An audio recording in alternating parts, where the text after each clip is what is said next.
భారత్ మాతాకి. నరేంద్ర మోడీ గారి నాయకత్వం, జేపీ నడ్డా గారి నాయకత్వం, అమిత్ షా గారి నాయకత్వం. జై శ్రీరామ్. కూర్చోండి. రెండు చేతులు గట్టిగా ఎత్తున్నా, పైకి ఎత్తుని. అయోధ్యలో రామునికి రావడాలి. జై శ్రీరామ్, జై శ్రీరామ్. ఎందుకంటే ఈ జై శ్రీరామ్ నినాదం అని తలిస్తే, మొన్న నినదిస్తే కాంగ్రెస్ వాళ్ళకు, బీఆర్ఎస్ వాళ్ళకు గజ గజ గజ అంటున్నారు వాళ్ళు. నేను చెప్పినా మొన్న, బీజేపీ వాళ్ళు రాముని పేరు చెప్పి ఓట్లు అడుగుతున్నా అన్నారు. నేను బరాబర్ అడుగుతాను చెప్పిన. రాముని గురించి, రాముని చరిత్ర గురించి చెప్పేటువంటి దమ్ము మాకుంది. రామాలయం కడతామని చెప్పి కట్టి తీరినటువంటి పార్టీ భారతీయ జనతా పార్టీ. మేము బరాబర్ రాముని కాపాడడం, రాముని కష్టపడి కట్టుకున్న రామ మందిరాన్ని కాపాడుకోవడం కోసం, తరతరాలకు ఈ రామ మందిర స్ఫూర్తి అందించడానికి బరాబర్ రాముని పేరు చెప్పుకొని ముందుకొస్తాం. మీకు దమ్ముంటే, మీకేమైనా ఇబ్బంది అనుకుంటే మీరు బాబర్ పేరు చెప్పి రండి, మేము రాముని పేరు చెప్పుకొని వస్తాం. రే రాముడు అందరికీ దేవుడనా? రాముడు మనకు దేవుడే, అందరికీ దేవుడే. ఇలా కాంగ్రెస్ చెప్తున్నారు మీకే రాముడు. ఎస్, భారతీయ జనతా పార్టీ కార్యకర్తలకు మాత్రమే రాముడు. ఇవాళ అయోధ్యలో ఈ రామ మందిరాన్ని నిర్మించే క్రమంలో, పాత కట్టడాన్ని కూల్చేసిన క్రమంలో ఏ కాంగ్రెస్ పార్టీ కార్యకర్త బలిదానం చేసిండనా? ఏ బీఆర్ఎస్ పార్టీ కార్యకర్త బలిదానం చేసిండనా? ఏ కమ్యూనిస్టు పార్టీ కార్యకర్త బలిదానం చేసినా? అరే భారతీయ జనతా పార్టీ కార్యకర్తల రోజు రామ మందిర నిర్మాణం కోసం చస్తామని తెలిసి కూడా, చంపుతారని తెలిసి కూడా మా కుటుంబ సభ్యులను, మా ఊరు వాడ పెద్దలందరి ఆశీర్వాదం తీసుకొని, అమ్మా, అన్న, అక్క, తమ్ముడా, నేను అయోధ్యలో రామ మందిరం నిర్మించే తిరిగి వస్తాం. చచ్చిపోవడానికైనా సిద్ధం, చావడానికైనా సిద్ధం. రామ మందిరాన్ని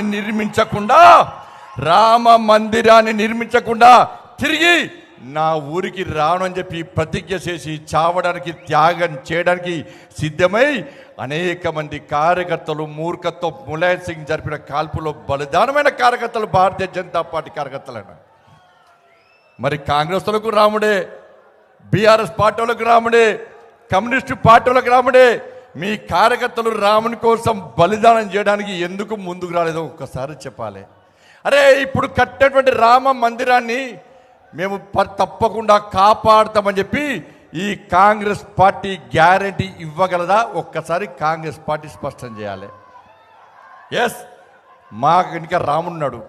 రాముని ముందు రాముని వారసుడు నరేంద్ర మోడీ ఉన్నాడు, మా ప్రధానమంత్రి.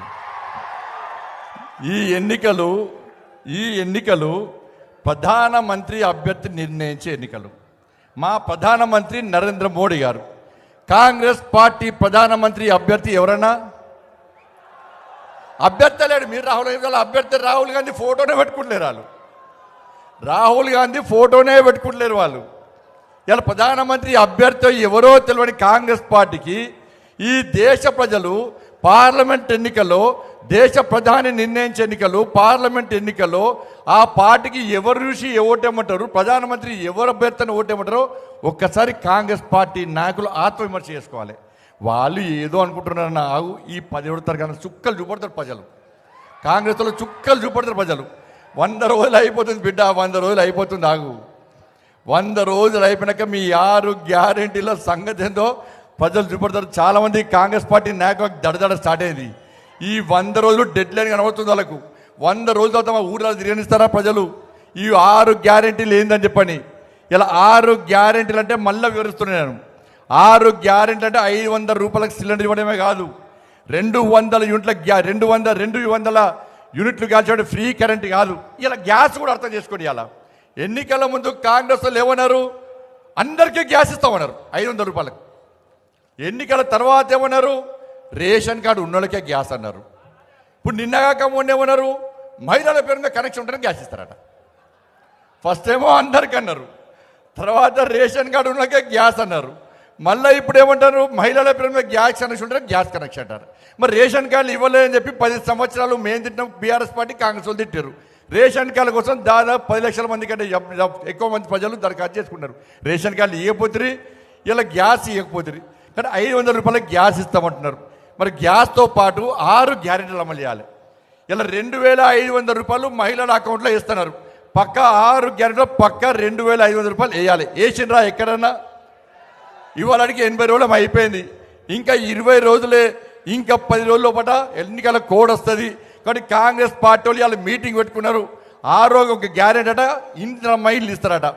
ఇవాళ ఇందిరమ్మ ఇండ్ల కోసం ఇవాళ ఇండ్ల కోసం దరఖాస్తు చేసుకున్నది 20 లక్షల మంది అని వాళ్ళే చెప్పారు.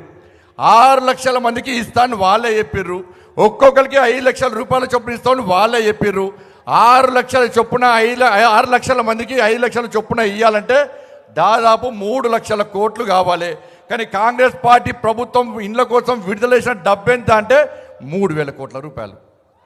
3,000 కోట్ల రూపాయలు.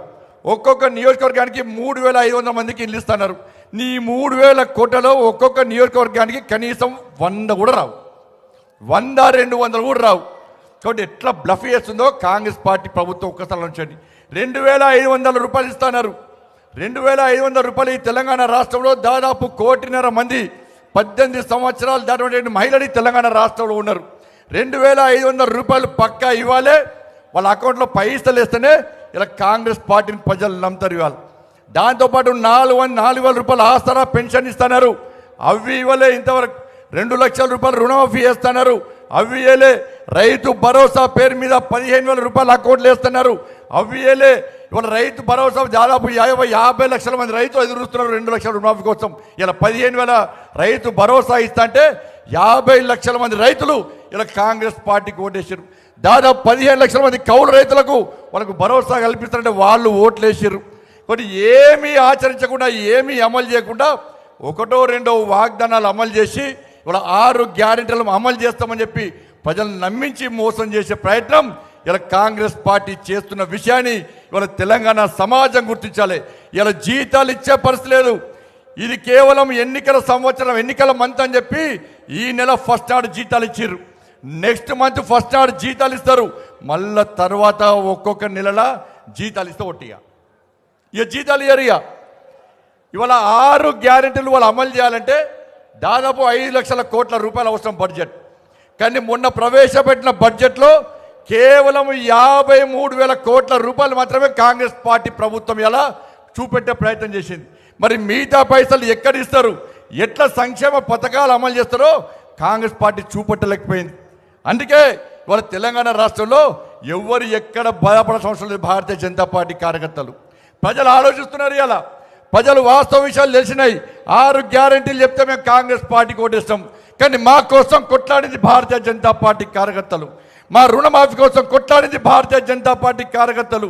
టీఎస్పీఎస్సీ పేపర్ లీక్ అయితే అర్ధరాత్రి హైదరాబాద్ చౌరస్తాలో కొట్లాడి జైలుకు వేంది భారతీయ జనతా పార్టీ కార్యకర్తలు. పోడు భూముల సమస్య వస్తే ఎస్టీల కోసం కొట్లాడి 45 రోజుల పాటు జైలుకు వెంది భారతీయ జనతా పార్టీ కార్యకర్తలు. ఎస్సీ, ఎస్టీ, బీసీ అగ్రవర్ణాల పేదల రిజర్వేషన్ కోసం కూడా మా కోసం కొట్లాడి జైలుకు వెయ్యి వాళ్ళ జీవితాలను సర్వనాశనం చేసుకున్న కార్యకర్తలు భారతీయ జనతా పార్టీ కార్యకర్తలు. కానీ పొరపాటు చేస్తాం, మేము పొరపాటు చేస్తామని చెప్పి ప్రజలు ఇప్పుడు భావిస్తున్నారా? కొట్లాడింది భారతీయ జనతా పార్టీ కార్యకర్తలు. వాళ్ళ జీవితాలను నాశనం చేసుకుంది భారతీయ జనతా పార్టీ కార్యకర్తలు. భారతీయ జనతా పార్టీ కార్యకర్తలు ఏ రోజు కూడా ఈ తెలంగాణ రాష్ట్రంలో వాళ్ళ కుటుంబాల గురించి ఆలోచించలే, వాళ్ళ భార్య పిల్లల గురించి ఆలోచించలే. వాళ్ళ భార్య పిల్లలను నొప్పించి ఈ తెలంగాణ రాష్ట్రంలో ఈ రాక్షస కేసీఆర్ అనే మూర్ఖుని యొక్క రాక్షస పాలన, ఈ రజాకర్ల పాలన, ఈ అవినీతి పాలన, ఈ కుటుంబ పాలన అంతా ముందుంచి ఈ తెలంగాణ రాష్ట్రంలో రామరాజ్యం, మోడీ రాజ్యం తీసుకురావడం కోసం మా కుటుంబాలను పక్కకు పెట్టాం. మా కుటుంబాలను పక్కబెట్టి ఏ రోజు స్వార్థంగా ఆలోచించకుండా ఈ తెలంగాణలో పేదల రాజ్యం రావాలి. ఒక్కసారి ఈ తెలంగాణ రాష్ట్రంలో భారతీయ జనతా పార్టీ రాజ్యం, మోడీ రాజ్యం వస్తే మా కార్యకర్తలకు న్యాయం జరుగుతుంది, ఇక్కడ పేదలకు న్యాయం జరుగుతుందని చెప్పి కష్టపడి కొట్లాడినామన్న ఈ తెలంగాణ రాష్ట్రంలో ఇప్పుడు ప్రజలు గుర్తిస్తున్నారు. బీజేపీలకు అధికారం రావాల్సి ఉండే, కానీ బీజేపీలో నోటికాడి బుక్కను కొట్టుకపోయి మేము కాంగ్రెస్ పార్టీకి ఇష్టమని ప్రజలు బాధపడుతున్నా ఇప్పుడు బాధపడుతున్నా కాంగ్రెస్ ఇలా మనమే కాదు ఇలా కాంగ్రెస్ పార్టీ బీఆర్ఎస్ పార్టీ కార్యకర్తలు కూడా ఆలోచిస్తున్నారు. ఎస్, ఈ ఎన్నికల్లో నరేంద్ర మోడీ ప్రభుత్వం రావాలి, కేంద్రంలో భారతీయ జనతా పార్టీ ప్రభుత్వం వస్తేనే మనకు నిధులు వస్తాయి, తెలంగాణ రాష్ట్రం అభివృద్ధి చెందుతుందని చెప్పి ఈ తెలంగాణ రాష్ట్రంలోని బీఆర్ఎస్ కాంగ్రెస్ పార్టీ కార్యకర్తలు అరుస్తున్నారు. నేను మళ్ళీ చెప్తున్నా వేదిక సందర్భంగా, ఈ వేదిక ద్వారా నేను బీఆర్ఎస్ కాంగ్రెస్ పార్టీ కార్యకర్తలు విజ్ఞప్తి చేస్తున్నా. మేము ఏ రోజు కూడా భారతీయ జనతా పార్టీ నాయకులు కానీ కార్యకర్తలు కానీ బీఆర్ఎస్ కాంగ్రెస్ పార్టీ క్యాడర్కు వ్యతిరేకం కాదు, మీ నాయకుల యొక్క విధ్వంస రాజకీయాలకు వ్యతిరేకం. మేము ఆలోచించండి భారతీయ జనతా పార్టీ విధానాలను. ఇలా గతంలో ఉన్న సర్పంచులు ఉన్నారు, ఎంపీటీసీలు ఉన్నారు, జెడ్పీటీసీలు ఉన్నారు, వార్డు మెంబర్లు ఉన్నారు, గతంలో మొన్నటి వరకు ఉన్న వాళ్ళని ఒక్కసారి పోయి అడగండి.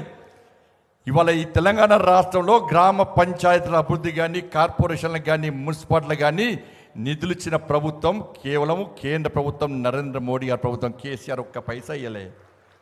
ఇలా నెక్స్ట్ స్థానిక సంస్థల ఎన్నికలు వస్తున్నాయి, స్థానిక సంస్థల ఎన్నికలకు వస్తున్నాయి. ఇలా ఇప్పుడు సర్పంచులు ఒక్కొక్కరి పేరు మీద 50 లక్షలు 70 లక్షలు కోటి రూపాయలు అప్పులేనా. సర్పంచులు అప్పులపాలేరు, ఉప సర్పంచులు అప్పులపాలేరు, వార్డు మెంబర్లు అప్పులపాలేరు, కనీసం వాళ్ళ బిల్స్ ఇచ్చే పరిస్థితి లేదు. ఇలా దేశంలో ఏ సర్పంచులు పెట్రోల్ బంక్లో పనిచేయలే, దేశంలో ఏ రాష్ట్రంలో సర్పంచులు ఆత్మహత్య చేసుకోలే, దేశంలో ఏ సర్పంచులు కూలి పని చేసుకోలే. కానీ తెలంగాణ రాష్ట్రంలో కేసీఆర్ అనే మూర్ఖుడు వల్ల సర్పంచుల బతుకులు బర్బాద్ అయిపోయినాయి. ఇలా కాంగ్రెస్ పార్టీ వచ్చినక్కడన్నా సర్పంచులను ఆదుకుంటారంటే కనీసం పట్టించుకోలే. అందుకే బీఆర్ఎస్ పార్టీ కాంగ్రెస్ పార్టీ కార్యకర్తలారా, నెక్స్ట్ స్థానిక సంస్థల ఎన్నికలు వస్తున్నాయి. మీరు సర్పంచులు కావాలనుకుంటారు, మీరు జెడ్పీటీసీ కావాలనుకుంటారు, మీరు ఎంపీటీసీ కావాలనుకుంటారు. మాకు ఏమి ఇబ్బంది రాదు, ప్రజల ఆశీర్వాదం మాకుంటే మాకు కొట్టేస్తారు, మీకుంటే మీకు కొట్టేస్తారు. రేపు గెలిచిన తర్వాత మీరు ప్రజల్లో తలెత్తుకొని తిరగాలంటే ఇలా కేంద్రంలో నరేంద్ర మోడీ ప్రభుత్వం ఏర్పడుతుందని ఇక్కడ ఎంపీలను భారతీయ జనతా పార్టీ గెలిపిస్తేనే మీకు నిధులు వస్తాయి, అధిక నిధులు వస్తాయి. ఇలా కేంద్రంలో నరేంద్ర మోడీ గారి ప్రభుత్వం లేకుంటే మీరు సర్పంచులు జెడ్పీటీసీలు గెలిచినాక ఒక్క పైసా రాకుంటే మిమ్మల్ని గెలిపించిన ప్రజలు రోడ్ల కోసం, మోర్ల కోసం, దానికోసం దీనికోసం ఇలా నిధులు అడితే ఎక్కడి నుంచి తీసుకొస్తారో ఒక్కసారి ఆలోచించండి. అందుకే కేంద్రంలో ఏర్పడింది నరేంద్ర మోడీ గారి ప్రభుత్వం కాబట్టి మీ రాజకీయ భవిష్యత్తు బాగుండాలంటే, మీరు ప్రజల్లో తలెత్తుకొని తిరగాలంటే, మీలో కూడా చిత్తశుద్ధి ఉంటే, మీలో కూడా నిజాయితీ ఉంటే తప్పకుండా ఈ తెలంగాణ రాష్ట్రంలో 17కు 17 సీట్లు భారతీయ జనతా పార్టీ అభ్యర్థులు గెలిస్తే ఇవాళ నరేంద్ర మోడీ గారు అదనపు నిధులు ఇస్తారు. ఇవాళ మేము కొట్లాడి తీసుకొస్తాం. కాంగ్రెస్ పార్టీకి ఓటేస్తే తీసుకుపోయి మూసినాలు వేసినట్టు. ఇక బీఆర్ఎస్ పార్టీ పరిస్థితి నా ఘర్కా నా ఘాట్కా, ఇక్కడ లేదు అక్కడ లేదు, ఈడ వీకనాడు ఆడ వీక్తాడట. కేసీఆర్ పెద్ద డ్రామా ఆర్టిస్ట్. అంతకుముందు ఏమన్నాడన్నా, వీళ్ళకి ఒకటే పార్టీ కాంగ్రెస్ పార్టీ. శాసనసభ ఎన్నికల గిట్టే బీజేపీ బీఆర్ఎస్ ఒకటి, బీజేపీ బీఆర్ఎస్ ఒకటి. సక్సెస్ అయ్యారు కాంగ్రెస్ పార్టీ వాళ్ళు, ప్రజలు నమ్మితే సక్సెస్ అయ్యారు. ప్రజలు నమ్మిరు కూడా వాస్తవానికి, అది తప్పని ప్రజలు గుర్తించలేకపోయారు.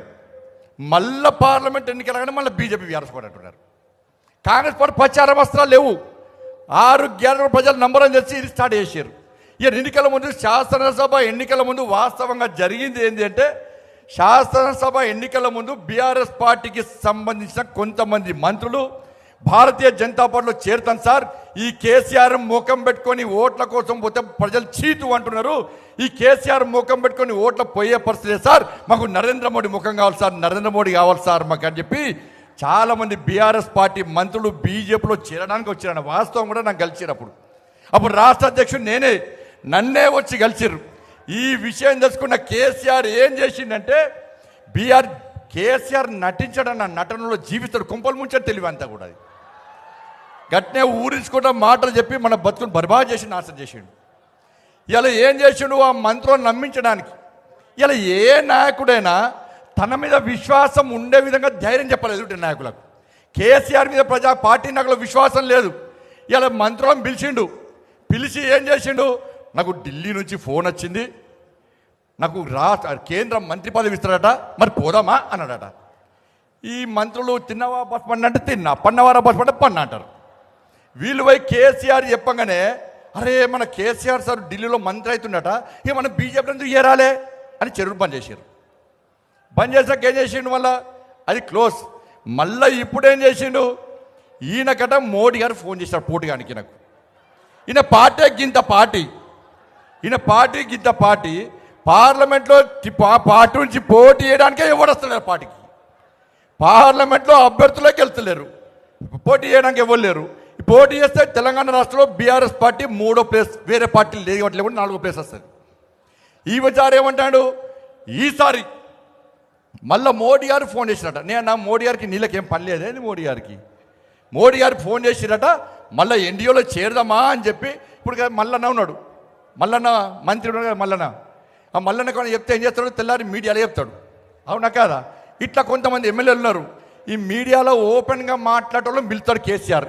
పిలిచి నాకు మోడీ గారు ఫోన్ చేసిరు, ఎన్డీఏలో కలుద్దామంటున్నారు, కలుద్దామా అనేసరికి మళ్ళీ చర్చ స్టార్ట్ అయింది. బీజేపీ బీఆర్ఎస్ కూడా చర్చ స్టార్ట్ అయింది. కాబట్టి దయచేసి కేసీఆర్ మాయమాటలు నమ్మకండి.